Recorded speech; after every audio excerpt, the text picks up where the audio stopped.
I'm Craig Kenneth, a relationship coach and a psychotherapist. Every relationship is different and every breakup is different. Work with me and you'll get professional help on your situation. And if you're in no contact, focused on personal growth, my workbook series, The Knowledge, will help you make changes like you've never made before. Available now at AskCraig.net.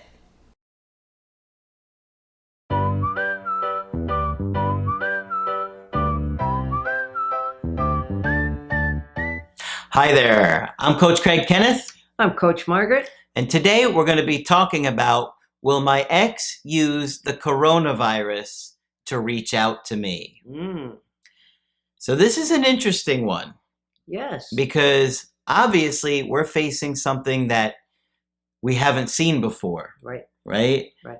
This is an area that is really new, even for Margaret and myself. Right. Because we haven't seen any kind of illness take over the world like this since we've been doing this breakup coaching and such. So we're curious to see how this plays out as well. But I have 2 emails today to talk about this because I know a lot of you guys are wondering if that's going to happen. Well, it could, and if it does, definitely leave a comment in the comment section because we want to see how this plays out. This is very interesting for us as well. Yes. But I had a few emails that I wanted to share today because, quite honestly, I've been getting quite a few of them, and it's been coming up in my calls as well. They said, "Hello, Craig and Margaret. I hope you and your family are staying safe and healthy to whatever degree is possible during this challenging time. I know I have been. I have too. We've been pretty much isolated at home and working from home.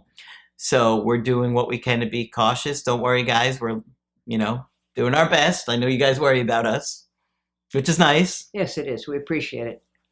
I feel so terrible for so many people, especially those at risk, homeless, and those who are already ill.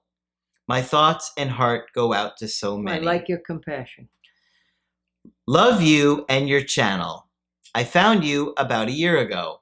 You've got really good advice. Back on point. The indirect direct approach and dating during a pandemic. And they've got some interesting info here. Yeah. I've started to receive texts from people I have not spoken to in well over a year. Mm-hmm. And I did get a text message a little while ago from somebody that I hadn't talked to in a few months too. So I'm wondering if I'll see that personally in my life as well. Maybe. Some are people I never dated, and some are. Even an ex from eons ago, before the invention of the internet. They reached out. That is eons ago.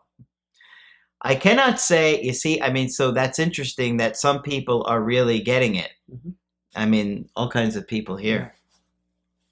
I cannot say I wanted to hear from any of these people. Really, about half a dozen reached out today.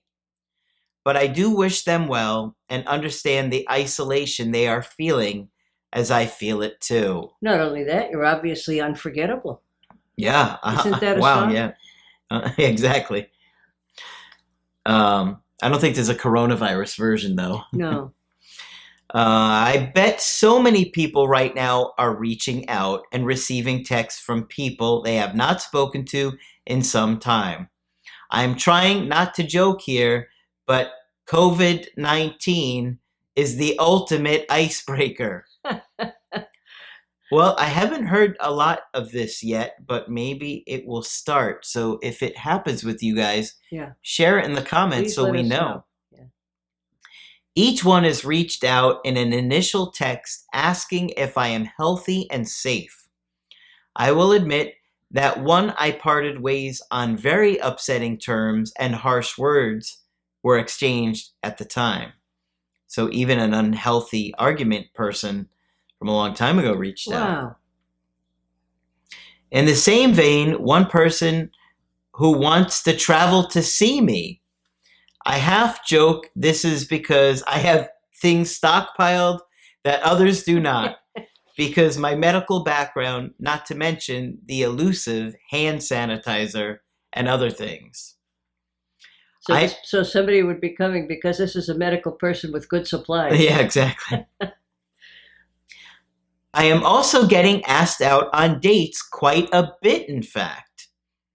I wonder if people are starting to realize or think, life is short. Life is short. I better enjoy myself, and I don't want to be alone in this. Yeah. Sure. I wonder if that's really hitting home Absolutely. for people, that safety that we've tended to have day in and day out is not It's there threatened. anymore. Yeah. Yeah.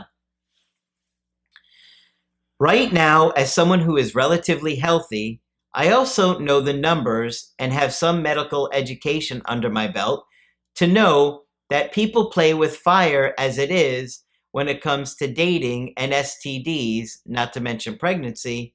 And now, COVID? Is that what they call it? COVID-19. Yeah. Right now, I am answering all texts very lightheartedly. I have even gone to suggest that dressing up as Katana from Mortal Kombat with a black respirator on my face this Halloween costume choice this year. I like your humor. Yeah, she's got a great sense of humor. When asked to go on a date, I suggested they bring the tea and I'll bring the hazmat suit.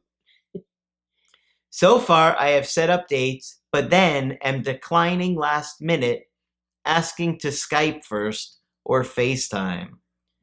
She does that or they do that? She's asking for that. Okay. I think that's a great She's keeping move right herself safe. Yeah. And I actually think that's a really good idea. If it's somebody that you're just getting to know, Sure. why put yourself at an additional risk to meet somebody that That's right. you don't even know yet? Skype, that's a great idea. I agree with you. Or FaceTime them and see if you enjoy the call and see how that works. Mm-hmm. Do it like that. Don't put yourself at risk. I mean, depending upon where you're at in the world, the risk is much higher. And when you don't know people, they can tell you any story they want. For all you know, they could be sick. Yeah, sure. Right? I mean, you don't want to take that risk. Well, things like that, unfortunately, do happen. Yeah. And then they could be sick and not know it. Yep.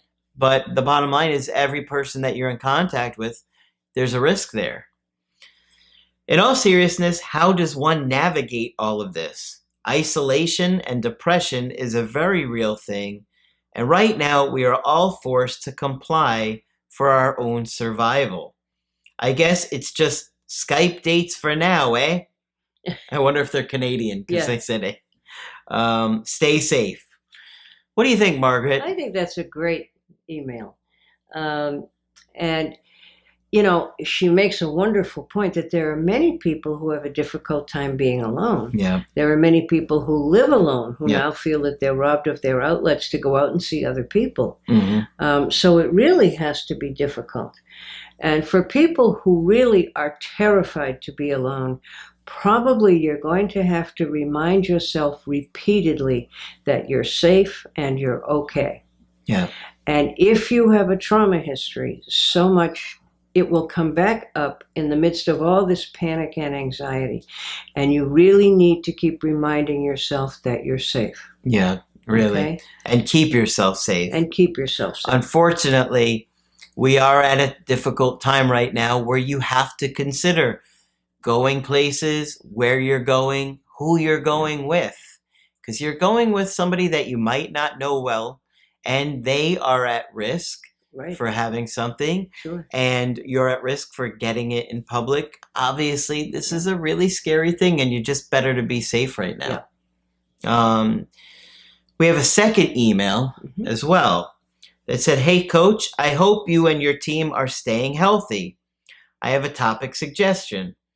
I don't think any coach or channel will have this topic. What happens when an ex uses an indirect direct approach to reach out to you during this national emergency?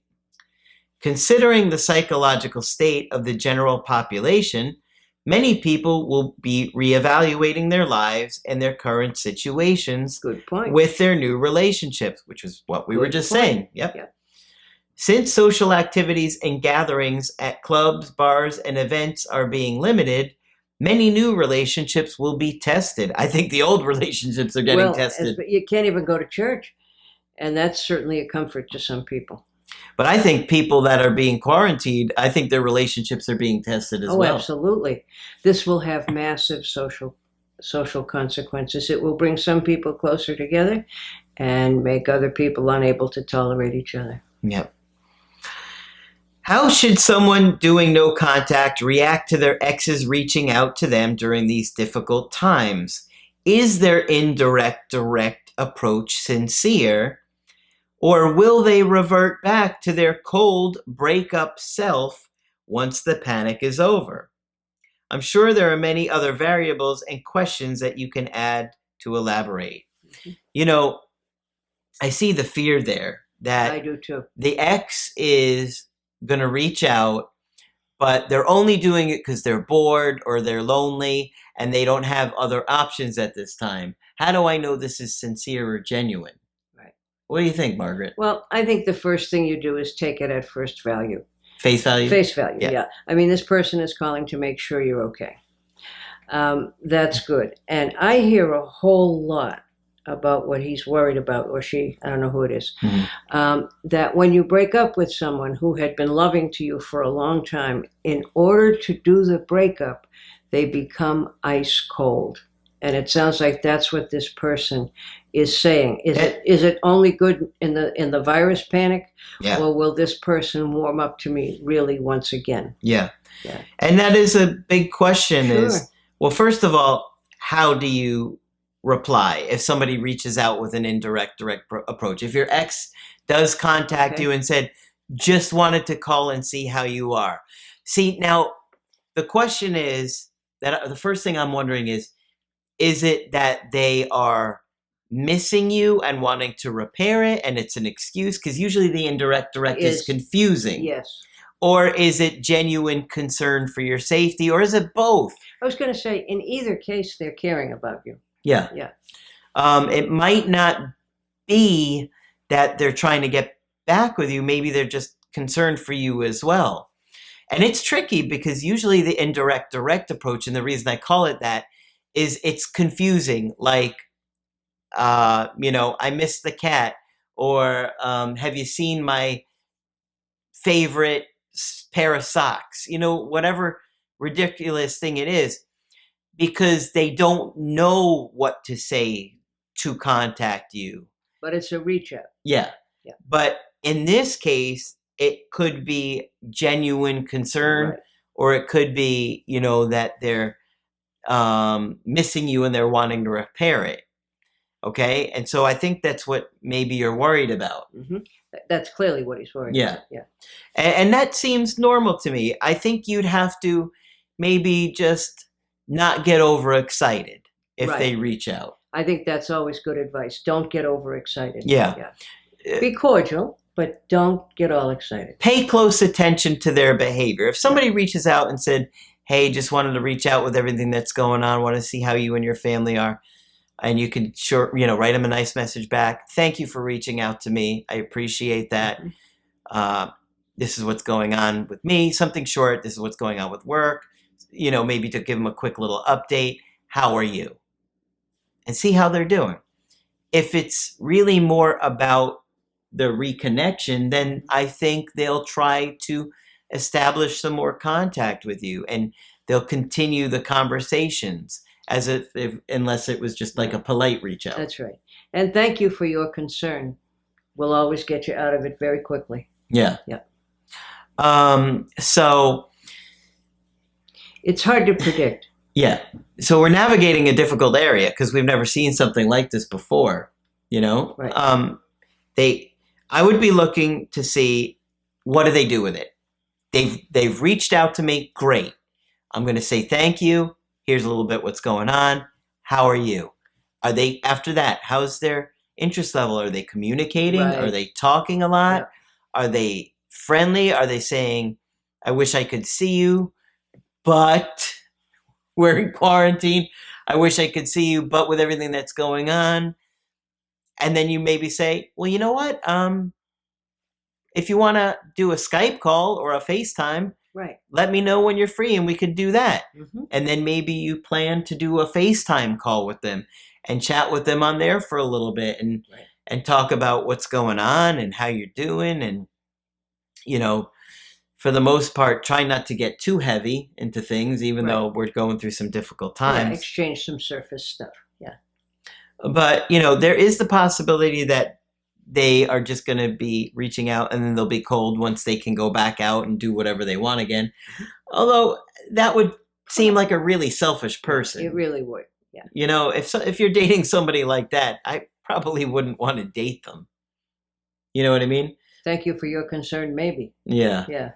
But all of this is so difficult to navigate because we know that you guys are really struggling in no contact right now. Yeah.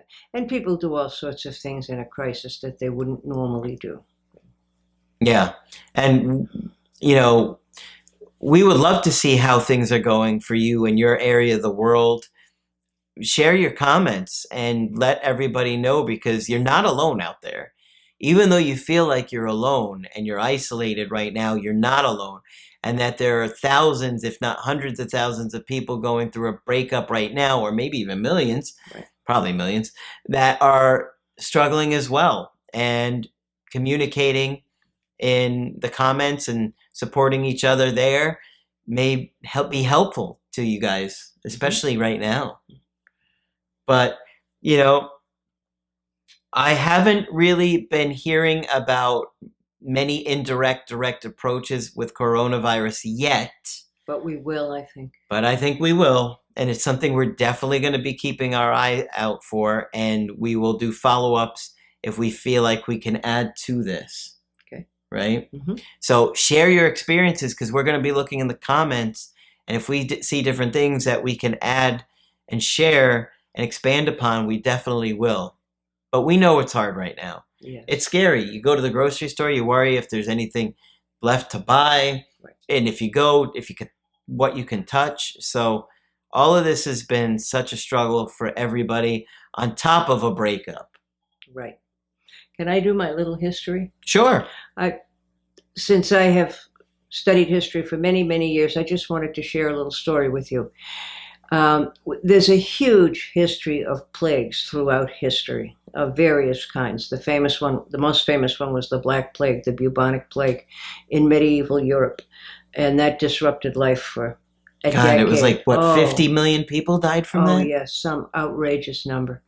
But anyway, there was one in ancient Athens. And if you ever had to take ancient history, you know that Sparta and Athens were always fighting with each other. Mm-hmm. And when they were having the biggest of their fights, called the Peloponnesian War, a plague came.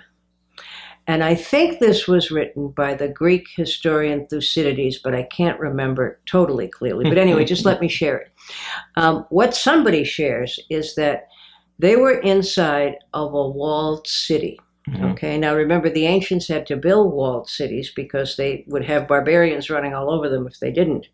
So usually sitting outside your city were some barbarians who thought you would make nice prey.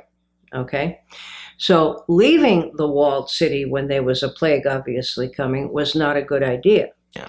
So what were you to do? And the historian goes through the various things that people did.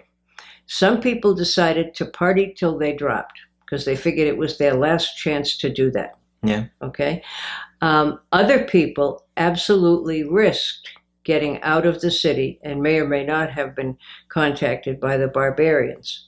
Other people got really depressed and didn't bother anybody. Other people spent their time trying to help other people. Mm-hmm. And some people sat in the corner and sucked their thumb. But I just thought it was very interesting to hear the various categories of how people responded. Was even described way back then. Yeah. Yeah. What do you do? How do you respond? I think so many people out there are struggling with this. Sure. As if a breakup wasn't bad enough. As if a breakup wasn't bad enough. Now here's this thing that's going to isolate you with all your feelings and anxiety. Yeah. Yeah. And what do you do with yourself when you're home all day? Yeah. Clean the house, says Craig. Clean the house. Is that what you would do? You could clean the house. You could catch up on some reading. Yeah. You could do the workbooks. Yes. You could watch some TV shows that you really enjoy. Listen to some music. Right. And You can do something creative, do a little project. Something creative always makes you feel better. Mm-hmm. If you have a pet, and you know I always recommend that, you can pet your dog, your cat, your hamster, or even your goldfish, I understand. And that will make you feel a little better. It always does. And if you reach out to other people, you may have some people in your neighborhood or some people you sort of know socially who might be alone and scared. It always makes you feel better to do something nice for someone else. Absolutely. Yeah. I've been working on something really creative lately that you guys don't really know about, but my next project is very creative. Yes, it is. Without giving away the details, it's something that I haven't really tried before or done before. Mm-hmm. And it's pretty exciting stuff, right? It is very exciting stuff. But it's very creative. And so in my free time, it's something that I've been working on. And believe me, it's probably going to be an even bigger, daunting task than the knowledge workbooks were. Right. Because you'll see when it gets done. But you'll love it. Yeah, I think so. Honestly, I think so. I just have one more thing I want to say. You want to avoid catastrophizing. Now, isn't that a wonderful word? Yeah. And that is, well, what if I get the virus? What if I can't go to the store? How am I going to feed myself and my cat? What's going to happen? So if you catastrophize, you think of one bad thing, and then you think of a whole series of bad things that could happen from the first bad thing. Yeah. So if you find yourself catastrophizing, you want to make yourself stop however you can. Some people recommend that you visualize a red stop sign on the street or whatever might work for you, but try to avoid going from one disaster to another. Absolutely. We wish you guys all the best of luck out there. We want and you all good to health. Be safe. Yes. Be safe. Do what you can to get through an even more difficult time. We understand how difficult it is. If you want to get our help personally, just contact me on my website, askcraig.net. You can sign up for the coaching option that works best for you. I do email coaching and I do Skype. Margaret is available for Skype coaching. If you think I can be helpful, please contact me. That's it for this video. I'm Coach Craig Kenneth. I'm Coach Margaret. And we will talk with you soon.